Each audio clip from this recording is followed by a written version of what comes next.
Is there any reward for saying Balagalula bikamalihi kashafat duja bizamalihi? What is this? এই একটা গুরুত্বপূর্ণ প্রশ্ন করেছেন। প্রথম কথা হচ্ছে রাসূলুল্লাহ সাল্লাল্লাহু আলাইহি ওয়াসাল্লামের উপর যদি কেউ দরুদ পড়ে এই ব্যাপারে ফজিলত হাদিস দ্বারা সাব্যস্ত হয়েছে। সেটা হচ্ছে রাসূলুল্লাহ সাল্লাল্লাহু আলাইহি ওয়াসাল্লাম বলেছেন মান সাল্লা আলাইয়া মাররাতান ওয়াহিদা সাল্লাল্লাহু আলাইহি বিহা আশরা, যে আমার উপর একবার দরুদ পড়লো আল্লাহ রাব্বুল আলামিন তার উপর 10টি রহমত দেবেন, তাকে 10টি রহমত দেবেন আল্লাহ রাব্বুল আলামিন সাল্লাল্লাহু আলাইহি বিহা আশরা, যে আল্লাহ রাব্বুল আলামিন তার উপর এর মাধ্যমে 10টি রহমত দিয়ে থাকেন। তাহলে এই হাদিস থেকে একেবারে স্পষ্ট বোঝা যাচ্ছে যদি দরুদগুলো রাসূলুল্লাহ সাল্লাল্লাহু আলাইহি ওয়াসাল্লামের উপর কেউ পড়ে তাহলে তিনি অবশ্যই ফজিলত পাবেন, সওয়াব পাবেন, কোনো সন্দেহ নেই। এবং দরুদের সওয়াবটুকু একেবারে স্পষ্ট। কিন্তু এই যে বালাগাল উলা বিকামালিহি কাশাফাত দুজা বিজামালিহি, এই যে কবিতার ছন্দ, এটা মূলত কবিতা। এই ধরনের কবিতার মাধ্যমে রাসূলুল্লাহ সাল্লাল্লাহু আলাইহি ওয়াসাল্লাম যদি কেউ প্রশংসা করেন, মানে প্রশংসা করলে রাসূলুল্লাহ সাল্লাল্লাহু আলাইহি ওয়াসাল্লামের প্রশংসার মধ্যে যদি কোনো ধরনের শিরক না থাকে,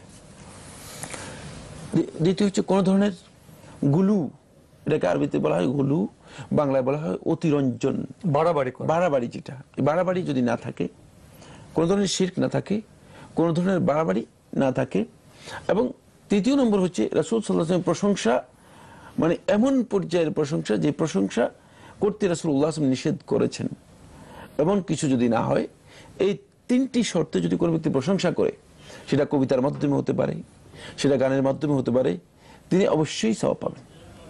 কিন্তু এর জন্য মানে এই প্রশংসাটাকে, সেটা এই কবিতাকে, মানে কবিতা আবৃত্তি অথবা ওই গানটাকে, মানে এই কাজটাকে ইবাদত মনে করার কোনো সুযোগ নেই, কারণ এটা শরীয়তে ইবাদতের বিষয় নয়। এবং সেটাকে তাআব্বুদি মনে করা, মানে ইবাদতের বিষয় হিসেবে মনে করে সেটাকে মানে ইবাদতের জন্য লোকদের মধ্যে সেটাকে ব্যাপকভাবে মানে প্রচার প্রসার করানো, এটি কিন্তু একেবারেই নিষিদ্ধ এবং বেদাতের কাজ। কারণ এর মাধ্যমে একটা বেদাত প্রচার করে দিলাম। আর তাই হয়েছে, সেটা হলো এটা একটা কবিতা। এই কবিতার মধ্যে প্রথম কথা হচ্ছে গুলু রয়েছে, সীমালঙ্ঘন রয়েছে। দ্বিতীয় কথা হচ্ছে শিরক রয়েছে, মানে যেটা রাসূলুল্লাহ সাল্লাল্লাহু আলাইহি ওয়াসাল্লাম করতে নিষেধ করেছেন, যে তোমরা আমার ব্যাপারে সীমালঙ্ঘন করো। ওয়ালা তুতুরুনি কামা আতরাতি নাসারা ফি ঈসা ইবনে মারইয়াম, যে আমার ব্যাপারে তোমরা সীমালঙ্ঘন করো না যেমনি ভাবে খ্রিস্টানরা ঈসা ইবনে মারইয়াম আলাইহিস সালাতু ওয়াস সালামের ব্যাপারে সীমালঙ্ঘন করেছে। সুতরাং আমার ব্যাপারে সীমালঙ্ঘন করো না। ঠিক তাই করেছে। এখানে সীমালঙ্ঘন মানে এমন পর্যায়ে সীমালঙ্ঘন করেছে যে মানে এটা আল্লাহ রাব্বুল আলামিনের ক্ষেত্রে প্রযোজ্য হতে পারে, রাসূলুল্লাহ সাল্লাল্লাহু আলাইহি ওয়াসাল্লামের ক্ষেত্রে প্রযোজ্য হতে পারে, এমন সীমালঙ্ঘন এই মানে কবিতার মধ্যে বা এই ছন্দের মধ্যে বা এই বাক্যাংশের মধ্যে করা হয়েছে। এরপরে যেটা সেটা হচ্ছে শুধু তাই নয়, বরং পরবর্তী সময় এটাকে সওয়াবের কাজ মনে করে এটাকে ইবাদতে পরিণত করা হয়েছে। মানে এটা মনে হয় যেন এটাকে তেলাওয়াত করাটাই, যেমন কোরআনে কারীম যেভাবে তেলাওয়াত করা হয়ে থাকে ঠিক সেভাবে, যেমন দরুদ শরীফ যেভাবে আমরা মানে রাসূলুল্লাহ সাল্লাল্লাহু আলাইহি ওয়াসাল্লাম যেভাবে শিখিয়েছেন সেভাবে আমরা পড়ি, যেমন তাশাহুদ রাসূলুল্লাহ সাল্লাল্লাহু আলাইহি ওয়াসাল্লাম আমাদেরকে শিখিয়েছেন, তাশাহুদ আমরা ঠিক যেভাবে পড়ি, ঠিক এইভাবে এই কবিতা বা এই কবিতার অংশকে এইভাবে তেলাওয়াত করা হয়ে থাকে। এবং এটাকে মুতাআব্বাদ বিহি মনে হয় যে এটা তাআব্বুদের ইবাদতের একটা বিষয়, মানে এটাকে পড়াটাই হচ্ছে সওয়াবের কাজ, এমনটা মনে করা হয় থাকে, যেটা গর্হিত, নিষিদ্ধ, বেদাত এবং হারাম।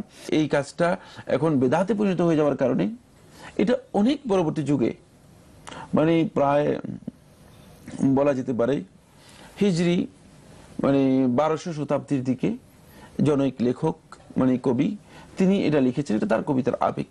কবিতার আবেগের ক্ষেত্রে দুটি বিষয়, একটা হচ্ছে আবেগের মাধ্যমে কোনো কবি মানে প্রশংসা করতে গিয়ে সেখানে অতিরঞ্জন করতে পারেন, সীমালঙ্ঘন করা যাবে না, মানে অতিরঞ্জন করতে পারেন, কিন্তু সেই অতিরঞ্জনটুকু যদি মানে শরিয়ার দিক থেকে গর্হিত হয়ে যায় তাহলে সেটা মানা যাবে না, সেটা মানার সুযোগ নেই।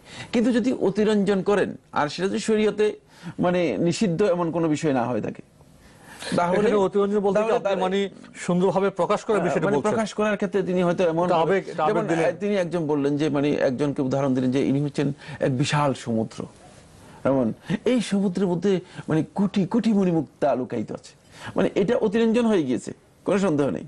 যেমন হাফেজ ইব্রাহিম তার কবিতার মধ্যে আনাল বাহরু ফি আহশাই দুররু কামিনুন, তার কবিতার মধ্যে বলেছে যে আমি বিশাল সমুদ্র, আমার এই সমুদ্রের ভিতরে রয়েছে অনেক অনেক মণিমুক্তা, মানে একটা উদাহরণ দিচ্ছি। তো এই ঠিক এই যে এটা তো আসলে অতিরিক্ত কথা বলেছেন, একটু অতিরঞ্জনের মধ্যে আছে, কিন্তু শরীয়তে এটা গর্হিত নয়, মানে এটা নিজে অতিরিক্ত বলেছেন। সেক্ষেত্রে এটা মানে শরীয়ত কবিদের এই অতিরঞ্জনকে মনে করে যে কবিরা এই ধরনের কথা বলেন, মানে এটা মানে এটাকে সাধারণভাবে নেওয়া হয়। কিন্তু অতিরঞ্জন এমন পর্যায়ে চলে যায় যে স্টেজ অতিক্রম করা যায়। যেমন মানুষকে আল্লাহর স্টেজে নিয়ে গেল, খালেককে মাখলুককে খালেকের স্টেজে নিয়ে গেল। যদি এমনটি হয় থাকে, রাসূল সাল্লাল্লাহু আলাইহি ওয়াসাল্লাম প্রশংসা করতে গিয়ে বুসিরি তার কবিতার মধ্যে বলেছেন, হুয়াল হাবিবুল্লাযী তুরজা শাফাআতুহু লিকুল্লি হাউরিন মিনাল আহওয়ালি মুখতাহিমি। মানে এর মাধ্যমে রাসূলুল্লাহ সাল্লাল্লাহু আলাইহি ওয়াসাল্লামের প্রশংসা করা হয়েছে। কিন্তু মানে এমন কথা বলা হয়েছে যে মানে রাসূলুল্লাহ সাল্লাল্লাহু আলাইহি ওয়াসাল্লাম প্রত্যেকটা বিপদেই রাসূল সাল্লাল্লাহু আলাইহি ওয়াসাল্লাম মানুষদেরকে পরিত্রাণ দিয়ে থাকেন। তাহলে এটি আল্লাহ রাব্বুল আলামিনের কাজ, এটি মানে এটা আল্লাহ রাব্বুল আলামিনের মানে রুবুবিয়্যত, একজনের গুণ আরেকজনের উপর আরোপ করা হলো। জি, রবের বড় বৈশিষ্ট্য, যেটা মানুষের জন্য কোনো অবস্থায় মানে প্রয়োগ করা যায় না, কিন্তু সেটাকে বুসিরি এই কবিতার মধ্যে আল্লাহ রাব্বুল আলামিনের ক্ষেত্রে প্রয়োগ না করে প্রয়োগ করে দিয়েছে রাসূলুল্লাহ সাল্লাল্লাহু আলাইহি ওয়াসাল্লামের ক্ষেত্রে। সীমালঙ্ঘন করেছে, সীমালঙ্ঘন করে এমন পর্যায়ে চলে গিয়েছে যে শেষ পর্যন্ত সে মানে আল্লাহর মানে কাছে পৌঁছায় দিয়েছে। সুতরাং এই ধরনের বিষয় যদি হয় থাকে তাহলে অবশ্যই এই কাজটুকু জায়েজ নেই। এই জন্য আমরা এই বিষয়টা একটু দীর্ঘ আলোচনা করলাম। বিশেষ করে আমাদের বাংলাদেশের প্রেক্ষাপটে দেখি যে মানে শুধু আবেগ তাড়িত হয়েই আমরা মনে করি যে এটা অনেক সওয়াবের কাজ, এটা অনেক ভালো কাজ, এবং এর মাধ্যমে আমরা অনেকের অর্থ জানি না, এটা অর্থ বুঝি না, এবং এটাকে ব্যাপকভাবে চর্চা করতেছি আমরা। এই জন্য আমি বলি যে আসলে চর্চা করতেছি, অথচ মানে 1200 বছর পরে যেটি মানে রাসূলুল্লাহ সাল্লাল্লাহু আলাইহি ওয়াসাল্লামের নামে লেখা হয়েছে, আদৌ সেটা কি রাসূলুল্লাহ সাল্লাল্লাহু আলাইহি ওয়াসাল্লামের কাছে গ্রহণযোগ্য কিনা, আদৌ ইসলামী শরীয়ত এই টেক্সটটাকে মানে মূল্যায়ন করেছে কিনা, অথবা এই টেক্সটের মধ্যে ইসলামের দৃষ্টিভঙ্গির কোনো বিপরীত কথা আছে কিনা, সেই বিষয়গুলো যাচাই করা দরকার ছিল। কিন্তু যাচাই না করে আমরা এগুলোকে গুরুত্ব দিচ্ছি।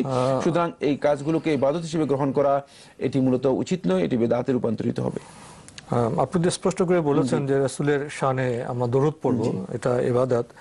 এবং প্রসঙ্গত আমরা এটাও জানি যে ইবাদত হতে হলে যে বিষয়ে আল্লাহ কথা বলেছেন, করতে বলেছেন, রাসূল পথ দেখিয়েছেন, এই দুইটি শর্ত যুক্ত আছে।